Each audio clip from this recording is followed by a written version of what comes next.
I'm Erik Wessén, also known as Treats, and I'm the jungler for SK Gaming. Throughout my life, I've been a really sporty person. So when I was a kid, I wanted to do everything, from football to skiing to rock climbing. Once I started playing League competitively, grinding the game a lot in general, I noticed that all of my activities took a backseat. I was being less active. I started feeling sluggish and this mental fog started to appear. I felt like there was something missing in my life. After trying a few things, I found that walking was the exercise I enjoyed the most. It gave me this mental clarity. Walking helped me realize that even the smallest bit of physical activity each day makes a big difference. I've had this walking and hiking routine for a long time now, and it's become something I would do before every LEC game. It's allowed me to be calm and relaxed before the competition begins. I think in general, when you're part of a healthy routine, you don't really feel and understand the benefits every day. It's more so that when you stop, you realize the positive effects they had on your life. The biggest tip I would give to League players is knowing when to take a break and not to tilt play. Just getting a small amount of fresh air between games can give you that mental clarity. My advice is, just take a breather and come back to the game when you're ready to play.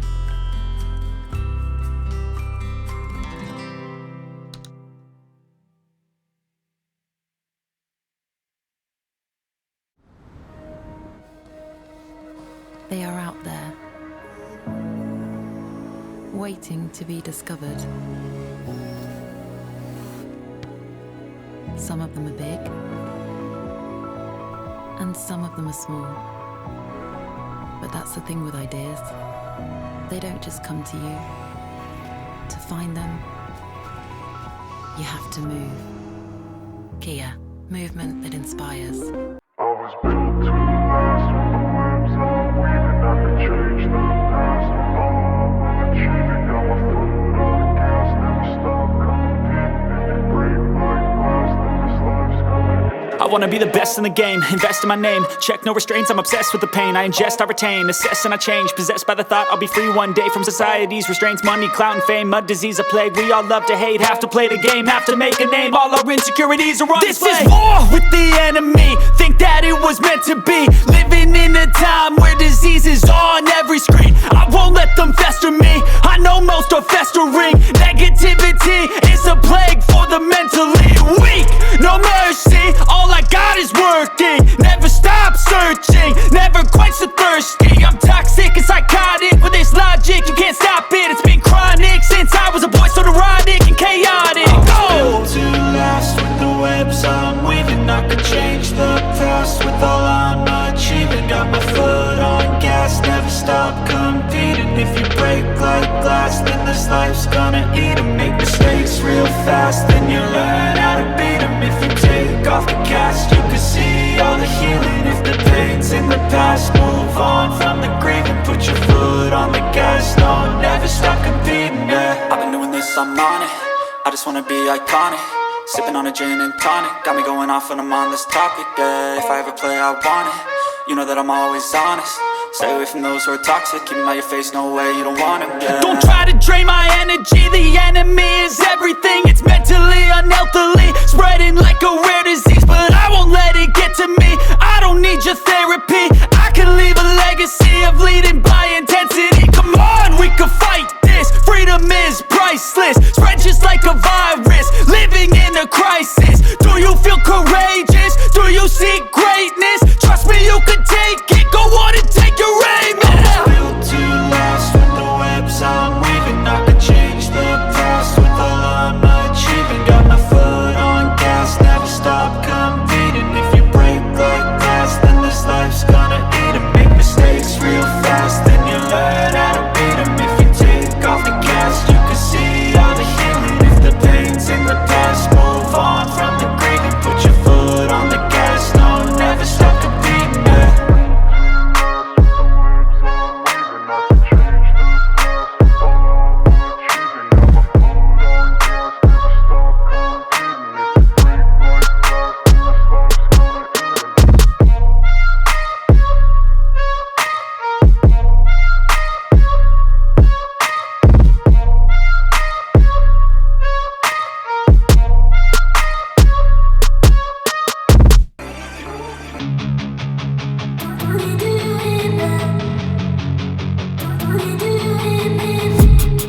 been dreaming on in my head like I've seen it. A life worth living is a life with meaning. I'll do what I love till my heart stops beating. I'm feeding this demon. Got a taste, can't erase bitterness in my face. Work a job every day till your dreams fade away. Like a card, never change, play the game that we say. I need a break. I'm staying strong, need to move on to be what I want. I'll keep dreaming on. I'm staying strong, need to move on to be what I want. I'll keep dreaming on.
which team will follow the footsteps of Excel and lock in the last remaining playoff spot? Is it going to be the super team Vitality or the back-to-back champions, Mad Lions? Ugh, I can't wait to find out. My name is Shax, and I am joined by Goldborg and Lore. Woo! Yay! Yay! Awesome, because in this Ready Check, we're not just going to talk about the playoffs, but also about some broadcast things that have been fun this season so far. So, Lore, thank you so much for joining us. Well, thank you for the invite. PGL yesterday, Ready Check this morning. I'm taking over. Right? Yes, of course, and we love it. So let's take a look at the race for playoffs and the standings. Now, yesterday, Excel finally secured the win they needed over SK and locked themselves into their first ever top 6. Goldborg, they did, however, eliminate SK in the process, but it was a long time coming for Excel. Yeah, definitely. Although I feel like the way it was done, it felt a little bit awkward because it was a pretty clean game from Excel. There wasn't really that build-up you had where it's like, they finally made it, but it's awesome seeing a team like Excel who's been in the league for so long, who's struggled, who's had roster swaps mid-season, not only this year, but also last year as well. And this time around, it finally clicked for them. It did, and as you said, it was just straightforward for them, and maybe we wanted a bit more drama, Lore, but after how nervous the players were, I think this is better. I think they had enough drama over the past 7 seasons, but they entered the week with an easy situation, honestly. Just needed this one win to get to playoffs. Didn't happen on the first day, so getting the nerves maybe for the team, but yeah, clean win on day 2. They deserve it. They deserve it indeed. Unfortunately for SK, it was off the backs of their game, but SK just wasn't able to get everything together in time in order to make that run for the playoffs. And it seems like for both of pretty much all of our bottom teams, they actually came to a state where they felt competitive once we got towards the end of the split. There was, even when XL lost out against the first day, that when they then had to move on to SK the second day, we still had that lingering thought, maybe they will drop it, maybe the curse is real, but no.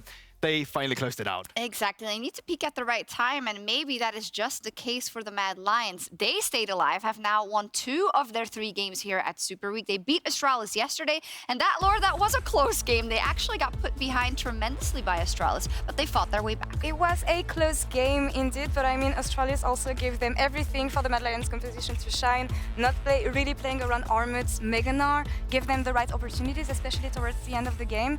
But it feels like the way they've been playing lately and the compositions they used fits more their style. Elioya was saying during the first day that they're playing more comfort champs. We see it with the Gnar, we see it with the Twisted Fate, especially on Reeker, because now he can be available for his teammates on side lanes and he doesn't have to create a big lead by himself. Yeah, and I want to hone in on that point as well, because I completely agree with Law. Having Reeker and Twisted Fate has put him in a position where he no longer has to be facilitated by Kaiser and by Elioya.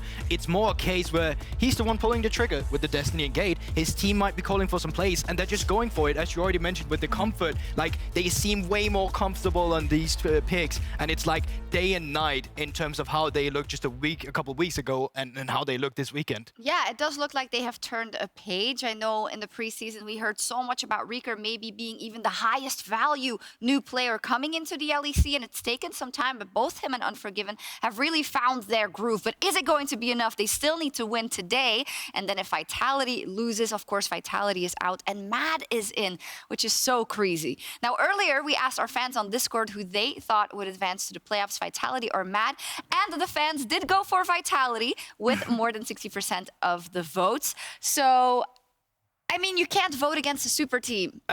Super team, suboptimal team. I don't know which part you're taking that, but I definitely think we can drop the super team about Vitality after the performance they've had this split. They have to go up against Astralis, and I mean, you want to be able to finish that one. That's true. We'll see what happens for Vitality, the fans believe. Let's talk about the top of the table then. We have 3 contestants for the #1 spot. Rogue, Fnatic, and Misfits can still all finish in first place. I'm a bit surprised that Misfits can still make that first place, Lore. I was a bit surprised that Misfits is top 3 right now, but the fact that they can make top 1 is astonishing. Honestly, the way they managed to turn out games in France, we usually say that they're the CEOs of the shutdown meta with the way they managed to turn fights around.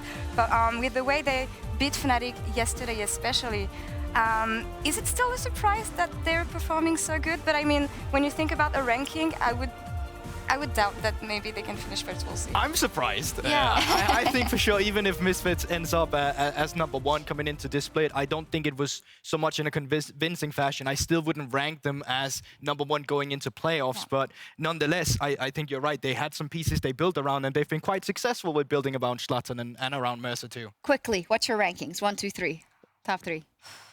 Fnatic, Rogue, and Misfits. I mean, Fnatic, we've seen the best from them. Honestly, they look like the strongest team in the LEC right now. Rogue, even though they had some fluke game, I want to say recently, they're still strong around comp, around Malrang especially.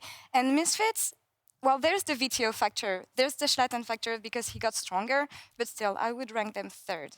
And to make it go very quick, I'm going to completely agree with my co-analyst and say Lovely. Fnatic, Rogue, and Misfits. All right, we'll see if that comes true. And it is also a biannual tradition here in the LEC to crown the totally made-up LEC awards at the end of each regular season. So let's waste no time and get right into the fun.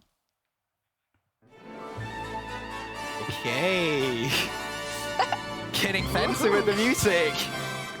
I don't think you're supposed to talk over that, GB. I know, but I couldn't help it. I was like, wow, I like this. And I like this. All right, starting off tonight's gala is the category Best Observer Moment. And you all know at home we had a lot of clips to choose from. A shout out also to our wonderful observers. They have been smurfing it this season once again, but here are our nominees. I love Zoe. I hope she wins. That's so This is beautiful. It had to be one of the best moments we've had. Everyone was down just laughing of this. Q auto attack. Watch this auto attack animation. He just about gets it off, but it gets cancelled. But here comes my favorite arcade series. Bad chests in the chat. Come finds it. Caps realizes at the last moment, but it's just too late. Oh no, you didn't have to do this. The power pose for Jinx as well. I love Lars it. has been playing so well, observers. You didn't have to do this to him. Look, he's just basing. He's just basing in That's what his you get brush. for reading. Play games instead. The game, we take a look back at the replay here. Clean combos coming in. Yeah, really clean combos. There's no vision. They just know he's around the area. And wow, that's pretty cute skin. It's pretty creepy is what it is. If a robot cat hooked you out of bed, you're just on your way to sleep and he's like, nope, off you come. It's cuter than a hairless cat. Don't you dare. But look at this shockwave from Certus. Yeah, the shockwave, and also just you get the Super Mega Death Rocket coming through as well. Beautifully timed, and as we say, like Treats, he set that all up, right? Goes in, gets everyone on Astralis to group up, and it's absolutely perfect. Oh, I even missed that one with the cat robot. I didn't. Yeah, I don't forgot remember about that. the It's Blitzcrank. really great. Yeah. I mean, I didn't, Medic. He's been pestering me about that moment for a long time about those hairless cats. we are the committee, actually. Surprise. So, what do we think? Has to be the Zoe for me. I mean, they make it look so dramatic with how candid she looks and how bubbly she is. Yeah. And then, damn, It was a whole boss. storyline. We had the setup, we had the plot Yeah. in the middle, Zoe just alone, the ending. It was a beautiful moment. All right, here we go. It goes to the Zoe. I love Zoe. I hope she wins. Congratulations, you won. Zoe, well, the observers won, actually, in this case. Next up, we have Best Caster Moment. Now, compared to the observers, you guys did an okay job, so let's take a look at the selection. And they get the TP immediately into the root, into the stun, into the death! That TP sucks, Humanoid! He thought he was safe, but he was not. Vibing, yeah. We are waiting for the bands coming through. Excel first. I'm not good at ad-libbing, so I'm not gonna try. Spinning. Yeah. Whoa. The Chemtech Drake has been disabled. F's in the chat. They know that's taken in. Elioya might find an engagement. 5-man ultimate on the follow-up. Wait, Wonder buys a bit more time. Can wait, get a little bit Oh, more damage down. The what flash the? over! Oh my god, the footwork! Oh! Are they gonna get him? No! Wonder! You absolute madman! I'm just kidding, Mark. I'm totally messing with you. Wait, I couldn't. No, wait. My heart isn't ready for this. I'm a guest. I'm not supposed to live through this, Medic. This isn't what I came here for. Welcome to the LEC. I mean, I have a favorite. But I have a favorite too. does it start with a C and end with Adriel? I think so. Oh, yeah. I mean, that guy, he can do it all, and it's so annoying that we're even awarding him again because, no, but seriously. He made playoffs also this He year. made so, playoffs you know. Oh, he's really just coming together now, isn't he? Yeah. That's the year of Cadril. Congratulations, Cadril. Best caster moment, or Cadril and Dracos, rather. The final category is Best Win Celebration, and I have a feeling certain teams, G2 and Zanzara, will be represented among the nominees. Maybe I shouldn't cough during a pandemic, even fake cough. Okay, let's see. I think, yeah, here we go. Aw. Aww. So this is great. We see the passion of a team finally winning, but this is yeah. odd, He okay? shoots. So this He is how they have scores. this He set leaks up. the MSI location. Never mind. Welcome back to Teams Really Romain. fun. What is this one? It's subtle. It's like, let's get a yeah, handshake for all the players. We've just They been got through handshake on it. stage, so. Yeah, for sure. Really great. And there's an escape. I have my own notes about There weren't this clip. many of these, so. But Because this is great. Skillius, he's This not is so jumping high genuine. enough. Yeah. It's too small steps. You don't really feel the hype in that jump. well, they make G2 it fancy all the time. Yeah. G2 are kind of like the new Mad Lions Right? with their Yeah. celebrations. I like it. Astralis? Oh, nice poster. How is she sitting? That's funny. Oh yeah, was it the Zanzara. volley bear dance, I think. Oh. Is that volley bear? I thought it was just some Trundle. Fortnite dance. Trundle, Trundle, Oh, Trundle. okay. Trundle that game. Oh, that's a difficult one. But G2 have so many. They're creative, Yeah. and they bring the Mad Lions vibes, as you said. So Yeah, I have think to they root for deserve G2. it. Yeah. For sure. They deserve it. Congratulations, G2, for your celebrations. And now you may be wondering, how do they decide the nominees of the totally made-up LEC awards? Well, we have an expert academy who judges everything as fairly as possible at the start of the split, blindly, without any context. Let's see what they had to say about the categories of Rookie and Season MVP. Who is going to be the best performing rookie in spring 2022? Elioya. Elioya? Me. No, for this year. Oh, for 2020? Okay, yeah, not me. Not me. Can be you. Yeah. But they didn't perform yet. Yeah. Who's going to be the best rookie? Oh. There's a lot of them actually. Me. You're not a rookie. But that's the first thing that came to my mind.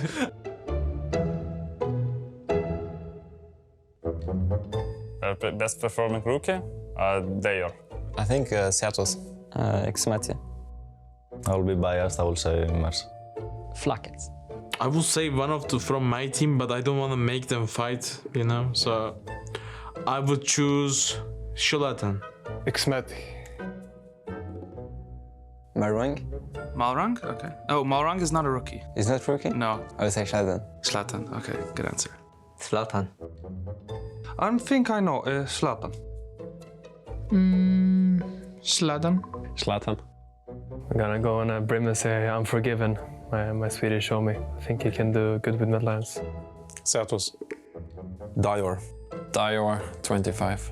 Or just Dior. Flacket or Reeker, I think. Maybe I'd say G2 is going to perform better, so Flacket. Flacket. Flacket. Flacket. Rika by far. Reeker, I guess. Okay. Just because I said it first, or do you think he's promising? Do you want me to lie to you or not? You could say whatever you want. Yes. Reeker. Reeker. Reeker. I'm gonna say Reeker. I think Reeker most likely. Me? Okay. MVP of spring. Me?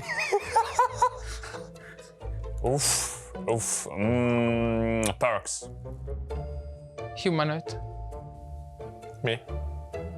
Nuclear Int. Okay. I mean, Vetio nickname in solo queue is 2022 MVP, so let's say Vetio. Okay. Me. Targamas.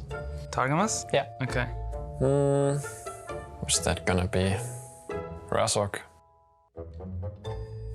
Elioya. Okay. Alfari or me?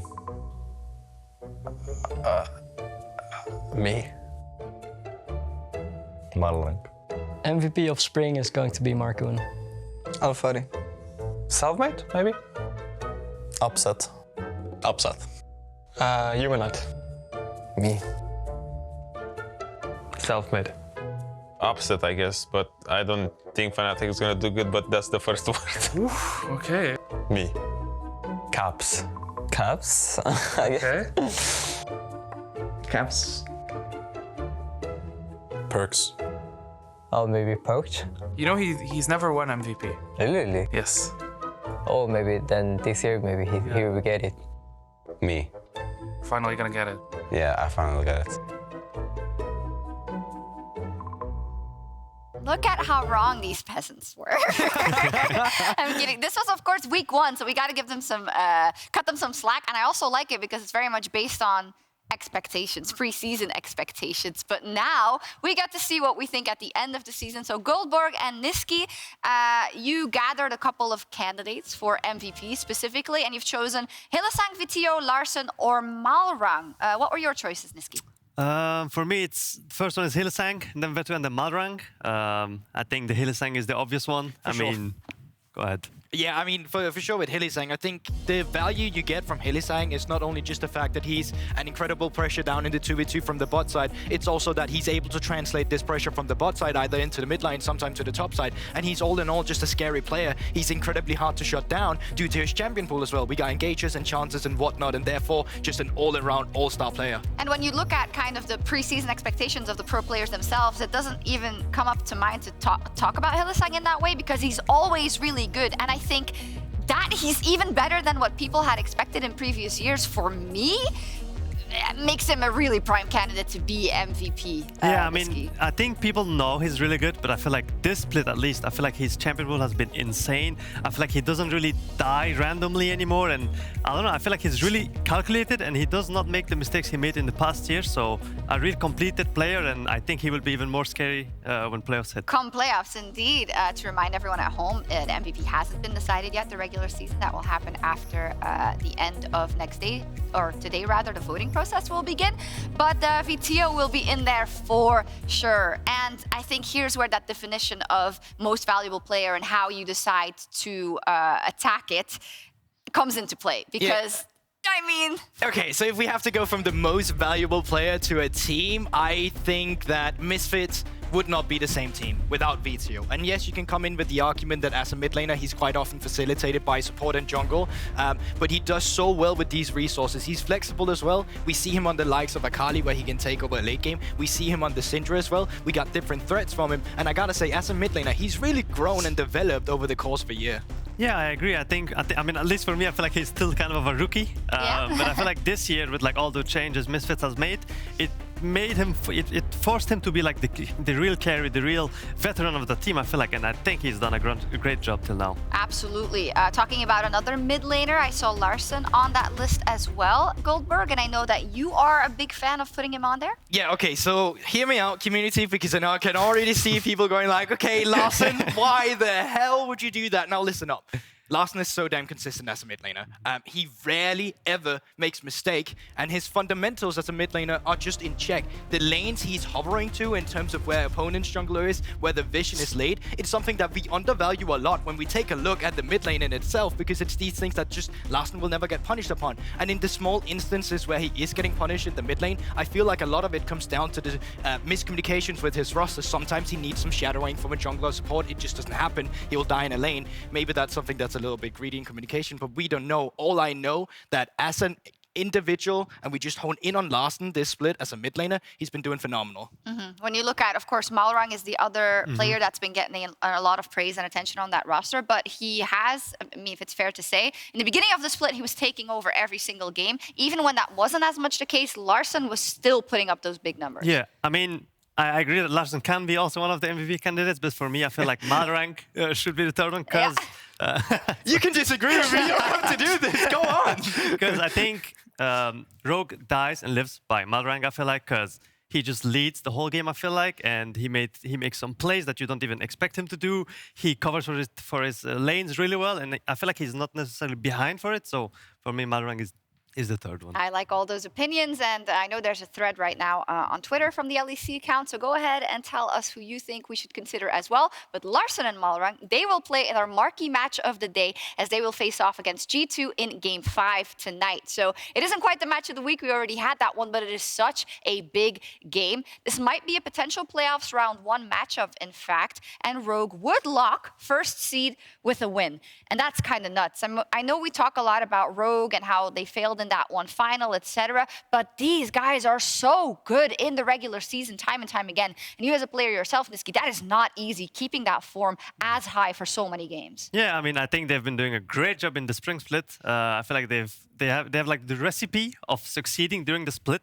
But I feel like once playoff hits, it feels like maybe they're under a lot of pressure or they don't handle it well. But I think with this roster, with Malrang's experience from Damon, I feel like they can overcome that. And I hope they do so. It's a great test versus G2. They only were ever able to beat G2 once. That was in week 4. It's 1-12 GB. So what are we expecting here in this match? I mean, it's interesting because if we have to look at the momentum coming through from both these teams so far, I would actually say that G2 has looked better at the second half of the split, especially that early game. I think the early game from Rogue has been lacking a little bit every now and then when they don't have a draft that probably facilitates what they want to do. But when they do have tools to work with the early game, especially last on something like the Rise as well, I feel like teams are on a lot of pressure.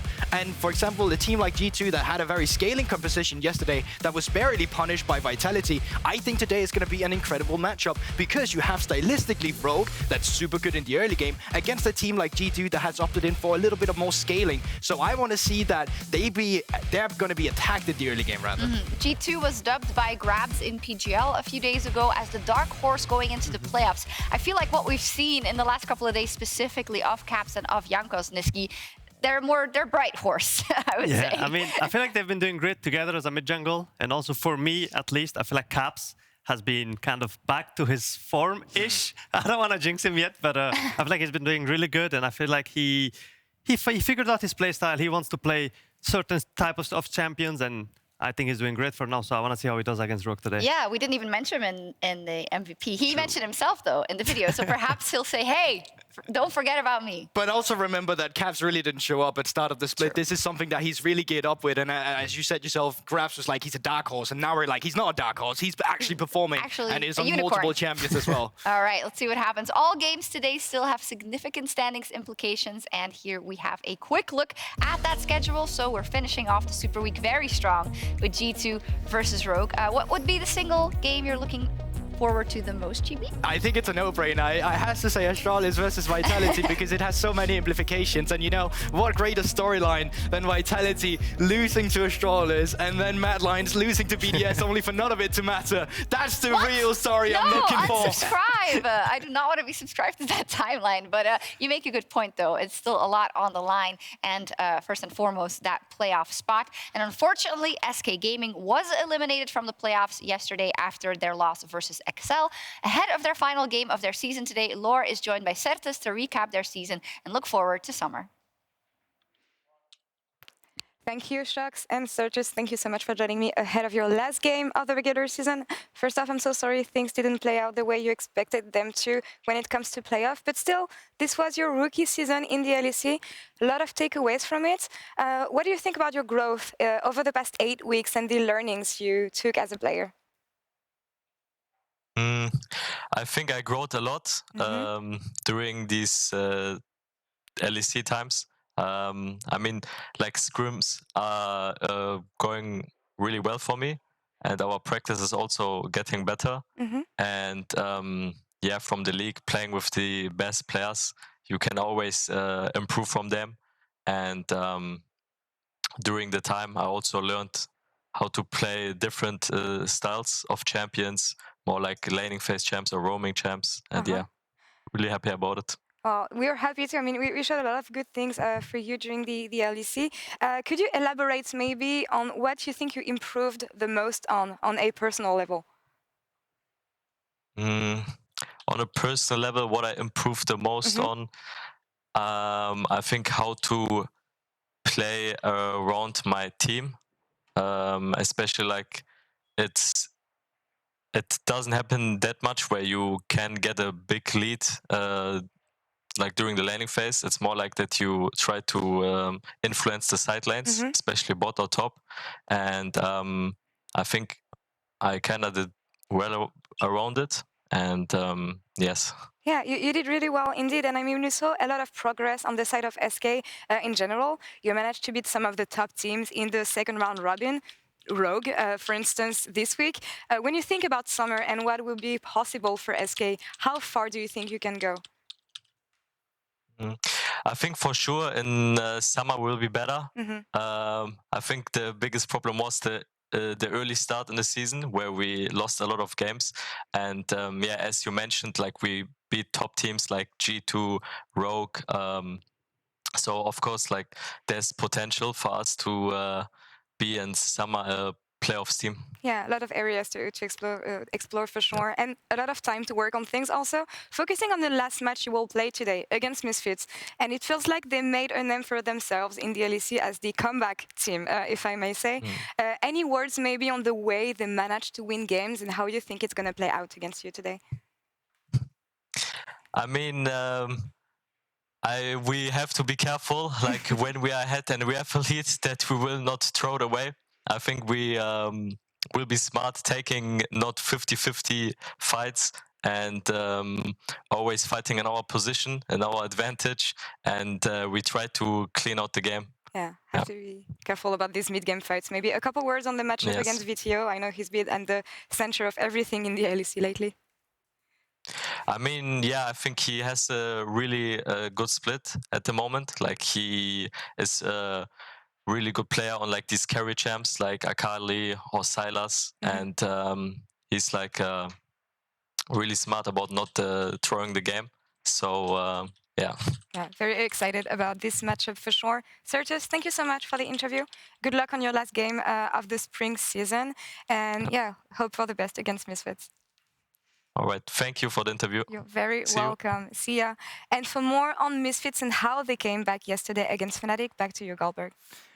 Thank you very much, Law. Yesterday, Misfits celebrated another huge comeback victory as they took down Fnatic. And I wanted to break down the single most pivotal team fight of that game. So as we have a look at it, without diving too much into it, to the small intricacy, nitty-gritties of it, it's just a situation where Fnatic has complete control around the Baron area. Misfits, they're going to have to force their way through the fog of war. They don't really have the vision that kind of facilitates a good fight. And because of that, they are going to be losing out at the first start of the fight. So let's have a look at how it actually pans out. Wonder is going to be doing a great job trying to poke them down with the accelerated shock blast here. You can see VTO's HP bar take a huge toll. And as soon as this has happened, you know it's all about turning now from the side of Fnatic. Let's have a look at the highlights and look at the different positions we're looking at in the team fight as well.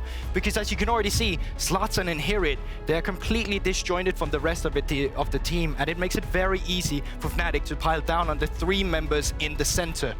And as they do that, it's just VTO being forced to flash away. They can just roll down the team fight. Mercer has already fallen. VTO is going to be the next one. And currently, it's a 2 for none.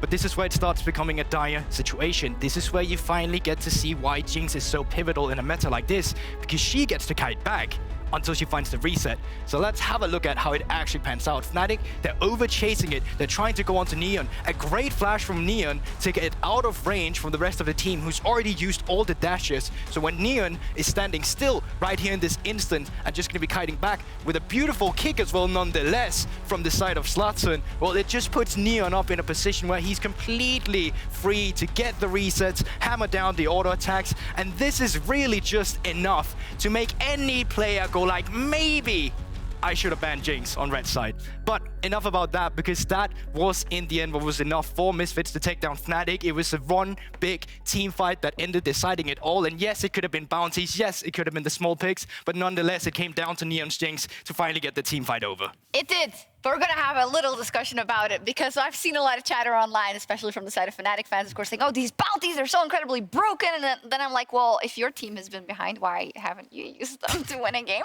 But what do you guys think about it? Listen, bounties, okay, I'm just gonna lay it out there. They're not as useful as I feel like people are making them out to be. Sometimes champion shutdown, yes, they're a bit finicky and you get a lot of gold from getting some of these small pickups. But when a team like Misfits was down 5k gold, getting 450 combined gold for all of your team every now and then by just taking a Drake and a little turret, it's not going to be enough. It's about finding the right footing in a team fight. This was in a state where items differential didn't matter too much. We had 1 item difference at best, and Jinx was almost full item, so I feel like it just came down to how it was played. So the Jinx was a bigger issue than for sure, Jinx is broken. Yeah, I completely agree. I think it makes sense that they just get free gold. That can be annoying, but I feel like it makes even more sense when you have a champ that outscales, and I think Jinx right now has to be one of the most broken champs with Zeri maybe. So I think people should ban it against Misfits, because it seems like they're abusing it really well. We'll see. Breaking news though, a Misfits win in this game would lock them into the top 2.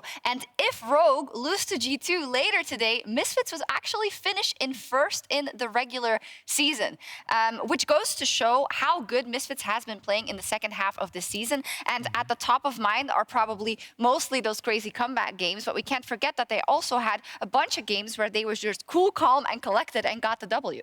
Yeah, I mean, I feel like Misfits as a team kind of found their identity, even though it's like they're usually behind and they just come back games. Like, that's not a bad thing, right? Because if your early game gets stable in the next 2-3 weeks, then that team can be actually scary. But I do believe they will have to work really hard to make that early game stable, and then they can be scary. I think that's a good point, because statistically they also spend more time in a major deficit than in a major lead in the 7 wins that they had. Neon yesterday in the interview, GB, said, we have to work on a lot because we can't be getting into these early game deficits continuously. What do you think the specific working point should be for Misfits heading into the playoffs? Well, one thing, good thing is the scaling meta for Misfits currently with these picks, but I also think, as Niski mentions himself, and he's completely right, you kind of need to stabilize that early game, especially when you move into a best-of-5 scenario. I feel like sometimes drafts are not making the early game easier for them, and that is something that can be punished if it's not adapted. So let's take a look what they do here. It is time for the draft of the first game of the last day of the Super Week, Misfits versus SK.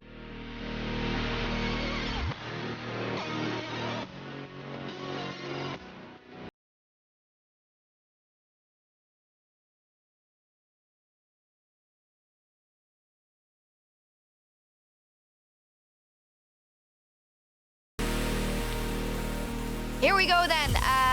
You know, if I'm SK, I know I'll be wanting to make a stand, even though this game does not matter for me anymore. And Misfits, as said, they have their eye on that first place in the regular season.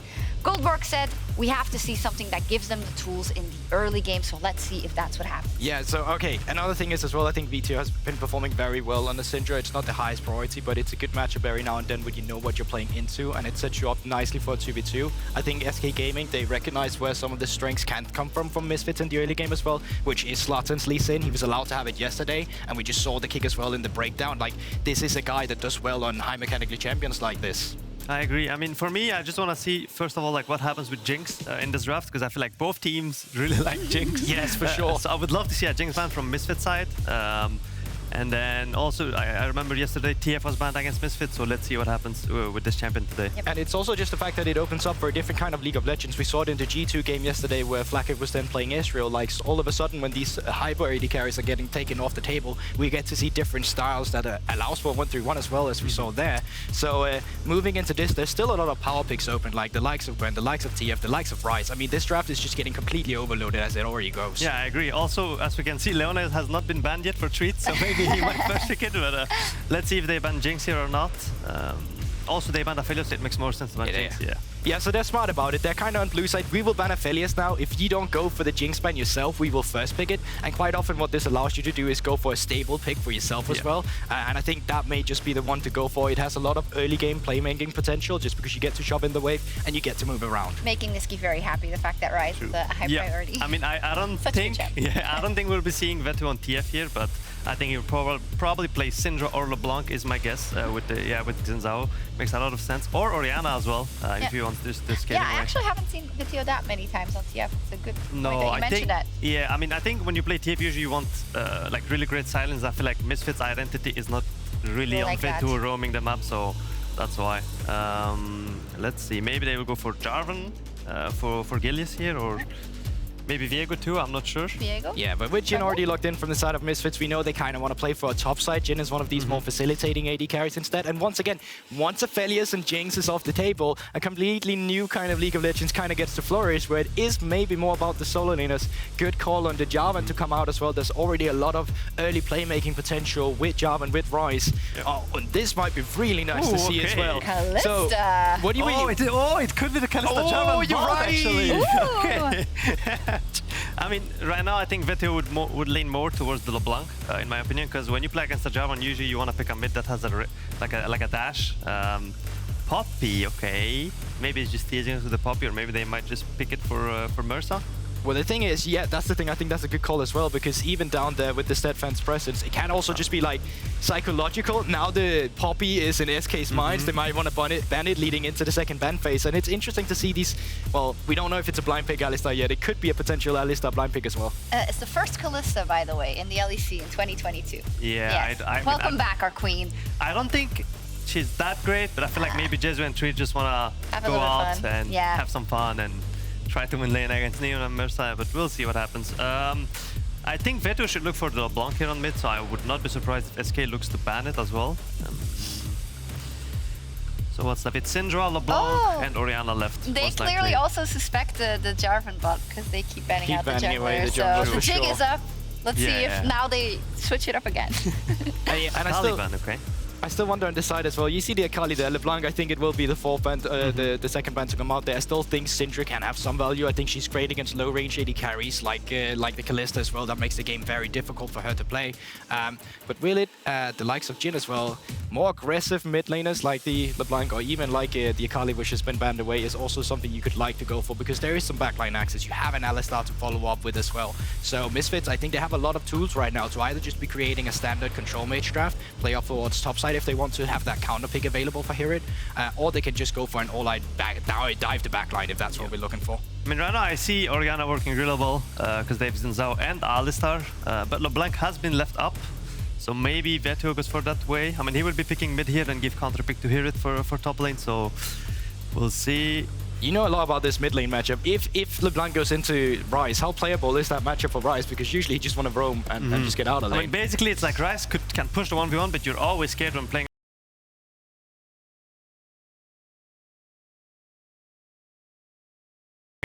Last pick for Veto and they just blank picked Gnar. Oh, it's because every team banned Aurelia, I guess. And that's what they did yesterday as well, I believe. Yeah, so they're trying to take it as a takeaway, because I think Genex was looking for that Gnar himself. We have seen Genex a lot on the likes of Brace as well, when he want to just be isolated. Gwen has also been removed.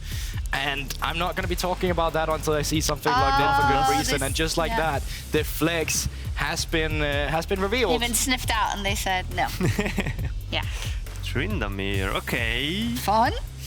Okay, so what's up here? You are you're looking very confused right now, Niski. You're like, I mean, I don't know. I mean, Tryndamere is a good champ, but I don't know if it's really good into Gnar. I mean, I'm not a top laner, so I cannot know, but he probably has something in his mind. I think Orianna, LeBlanc, or Syndra for Veto is my guess. If it's Orianna, it's been confusing. Niski has been saying that a while now, so let's see what they actually come through with. And no, who would have seen this coming on R5? It is still a blank for VTO. Apparently Twitch chat is spamming, where's Aphelios, where's Jinx, what's going on? And I think this is much more fun. The LeBlanc that was promised, finally locked in. Does that tie the comp together, Niski? Yeah, I mean, I like LeBlanc, to be honest. Into Jarvan, I think especially it's really good. Also, I like it versus left comp because they don't have that much like LeBlanc is kind of free to do whatever she wants. She can just poke and go out. They don't necessarily have like hard engage, even though people might say, yeah, they do, they have Jarvan, but it's against a LeBlanc that has a dash, so it's not that useful. And also paired with the Jhin, it's a really good combo. Yeah, but I feel like on the side of SK, you have a lot of lanes to attack. Maybe too many, actually, because this Jarvan is going to be, a lot of the early clears is going to be about finding a kill. I think it makes the most sense to try and do it down towards the bot side, get Jesu ahead of this Kalista so you can kind of just snowball against the Jhin that have really low mobility. And from the side of Misfits, it's quite clear. Get VTO ahead and set him up for a carry performance once again. The classic Misfits. Classic Misfits. They still have a chance to lock first place in the regular season. I was waiting for the coaches to handshake, but they're not there. Why aren't the Bears getting up? Regardless, SK definitely also want to go out with a bang, want to have one more win on the docket versus Misfits. So let's get into our first game of the last day of Super Week. SK Gaming versus Misfits.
We are on to the Rift. SK versus Misfits. I am Ushi and I am joined by the very tall and handsome Nymera. Hello, everybody. Hello. We're also matching on the suits, you know? We gotta are. go and get a bit of coordination. Whoa! I looked away for a second and this thing's happened. This is what you do on like Rel or Rakan and or ARAM. Okay, hang on, wait. What walls are there to flash over on ARAM? You tell me, I because mean, you're if playing there's on an a different map to me. Anivia in the game, you know, you gotta speak more creative. Okay, so... Okay, first off, that's actually very creative. Okay, you got out of that one. Point to you. But gotta be smart, gotta be sharp on me now. Come on, I appreciate keep up. that SK have come in with interesting picks. They have come in with interesting level 1. It failed, but I like it. And I like how they have come into this game to potentially take a very important game away from Misfits. We know that SK are out of playoffs contention. We know that Misfits are still in the race for the very top spots in our league, though. And you can see that SK, they're not burdened by the occasion. I mean, honestly, you don't lose a lot for that play. It's an opportunity cost. Yes, you do not have the initial flash from Treats. You still have Hex Flash. You're fine. You'll be able to do whatever you need to do in the laning phase. Jhin, Alistar, not exactly known for their, you know, kill pressure, shall we say. And, you know, we were excited to see maybe the Jarvan and Spot side. Nautilus does a pretty similar thing with the Kalista. So, and the thing with with having those Hex Flash, actually a lot of your engaged sports actually kind of prefer Hex Flash because they can just sit in a brush, control it like Treats is doing right now, and look for these hooks, look for the early trades. Yeah, they know they have the level 1 over this Jhin. Not exactly the best at trading, and this is going to be some pretty decent damage here for SK. They're coming out swinging. I'm liking this. Yeah, but of course, we need to see this from the Kalista if we're going to go set up how this early game should go. SK, Misfits, neither of these teams are ones which have renowned early games, but the best thing about this game when they're against each other is that one of these teams has to not lose the early game. They might go even, but for both these teams, it has been about getting to the mid game, about getting to the late game and surviving past the first few minutes of the game. SK, however, looking at the draft, do have a lot of early priority. They have a ganking jungler. They should be able to utilize first 5 to 10 minutes a little better than their draft yesterday, which really struggled in that regard. I like how you worded that as well. Not lose the early game. I'm not saying that both of them will win. It's to say, like, no one's going to win the early game. They're just not going to lose it, and that's the big difference we want to make. And of course, Misfits have kind of made a name for themselves in the 2022 spring split of basically being known as, you know, let the objective bounties come in, see how far behind we can go, and then just punch them right back. They are definitely connoisseurs of the new game mechanics coming into this season. Not so new anymore. Of course, it's been a whole split at this point. Oh my gosh, it's been a whole split. It really has. How'd you like that? But we've seen a lot of these picks throughout the entirety of it. Of course, as the desk was saying, this isn't the Jinx, this isn't the Aphelios. We're going to have a different understanding of the meta at this point. So many of these teams are so practiced around those 280 carries. Things play out very, very differently when you have different bot laners on the table. The junglers, though, playing with pretty even prio, but Misfits moving first. Yeah, it is going to be Gilius just flag and dragging over the top there. As we're going to see a hook down this bot side. It's a 2v2 for the moment. Mercer did go with the Aftershock versus the Glacial Augment of Treats. And look, you might be coming in, this game means nothing. Actually, this game actually means a lot in terms of the standings of where everything is. If you think about it from that point of view, Misfits win, they lock top 2, and they would be first if Rogue lose later on to G2. If SK win, Rogue will lock top 2 and have a very high chance of making that top 1. And not only that, the more important thing about this is VTO gets 7 kills. He will join a very exclusive club of 100 or more kills in a single regular split. There's a lot here still to play for. Okay, and we've done the checklist of things we need to watch out for in terms of all the narratives. The narrative's done. Moving on. So what I'm hoping for is, like, we see so many picks which can fight early. We've got the junglers which can do that. The bot lanes which are continuing to fight. We got to talk about the plays instead. Yeah, you got to keep going on top of this one. They're going to have so much CC now onto Mercer. The heal's going to be used. They're going to flash in. It's a double knock-up, though, from Gilius. They're not quite able to get the damage down. Yes, they are. The flash in with the rend, and it's Jezu who picks up first blood. And for a bot lane which has so often been criticized for their 2v2s, it's the Kalista, it's the Nautilus, it is the we are fighting you level 1 to 3 baby lane, which comes up early with some results for the SK bot lane. It's something which I said, you know, they kind of need to do this. This is a comp which needs to stay ahead. That Kalista, if they don't get these lane advantages, is a very difficult champion to pilot. But as we come into this replay, you can see that Treats has gone for the Glacial, doesn't have the Aftershock, but doesn't have any cares in the world at this point. When you have the Kalista, who has the ability to chase down in the lane, and a jungler that can do this machine-like reflexes on that. It really was clean there, and that is the power of the Jarvan. They talked about it on the desk, the early lanes he's able to go for and make work for his team, and right just at the turret. So long, cowboy. Well, I knew we set the stakes. Don't even finish that sentence. Move on. Okay. It's fine. Move on. You've cowed me into submission. Okay, right, back into the mid lane. Treats, after their successful play in the early game through that 2v2, has gone towards the mid lane, and this is one of the things which happens when you have winning bot lane. This is not unique to the champions we've seen in the Jinx and the Fellows. Turns out if you just win bot lane, it's really easy to play through the map as your support. Treats goes and secures that mid lane, looks for an opportunity, doesn't find anything, but is using this time to reset with a Calista. Doesn't really need them to babysit them in the bot lane to achieve something across the map.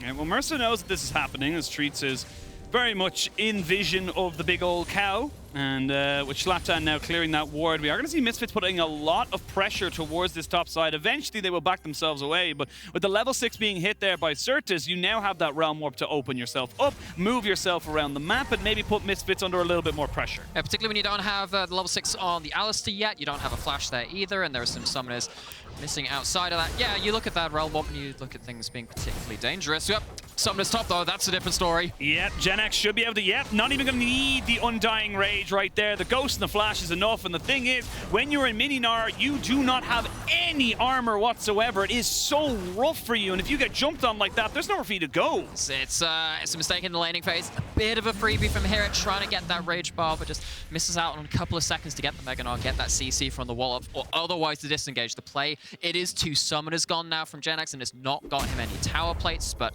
it's a kill nonetheless. Bot side is where we draw the eye again. Yeah, we're going to go in, and it's going to be action all across the map. Mercer almost taken down. He finally falls, but they've traded it back. That's 1 kill for VTO as he starts to keep pushing forward. They're almost on the Zlatan, who almost goes down, but not quite. And he's still keeping himself alive as Jezu finishes himself off. VTO onto 2 of 7, but Jezu is not done right now. The flash away, he gets himself out of range of the Rend, and that's 3 kills now for VTO. And he's going full Bon Jovi. We're halfway there. 3 out of 7, maybe give him another half on it, but either way, they find themselves, Misfits, at an early game deficit yet again, but much earlier into the game this time, they find some kind of turnaround. We talked about the Realm Warp being very important, but also having the skirmishing ability of the heavy CC of your jungle, of your support, having that Mimic on the LeBlanc for such high base damages early into the game too, really carries this fight. It breaks down into a series of messy skirmishes. LeBlanc uses that ability. However, you know that Realm Warp, that's still relevant.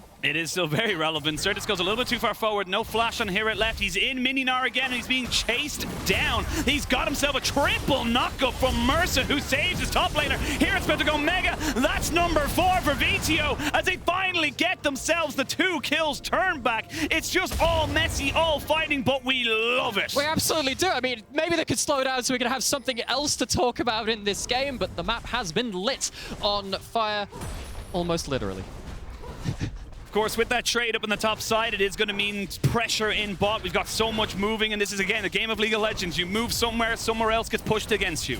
There's these cross maps coming in and returning back again to a bit more of a normality in this. We are now seeing split map states, and you have to say, okay, what AD carries are being left alone? What can they achieve with that? It's not like, again, we have the Jinx and the Aphelios, or something a bit more able to take down these towers. Kalista and Jhin, they don't take structures quite as quickly, but they're still getting gold. They're still getting ahead of the curve in both regards. We see that Gilius is looking to shield SK in this bot lane, but what I do love about what SK are doing right now is they're using this Kalista with the level 6 as a wrecking ball, using that as a point of pressure. See how that works out with this split map state to engage more fights. Oh, VTO's feeling it. Neon gets himself out with the curtain call there. VTO will not be picking that one up there, but 4-0-3 here for the Misfits mid laner. He is on a roll, and this LeBlanc is just going to get scarier and scarier the longer we wait. And it's all well and good for me saying, oh, you can use the Kalista as a wrecking ball. It turns out that VTO is the wrecking crew in this game, doing it all by themselves, really. They've found the angles into those fights, and I'm going to go back into the replay to see how, of course, this last demolition came about. This was...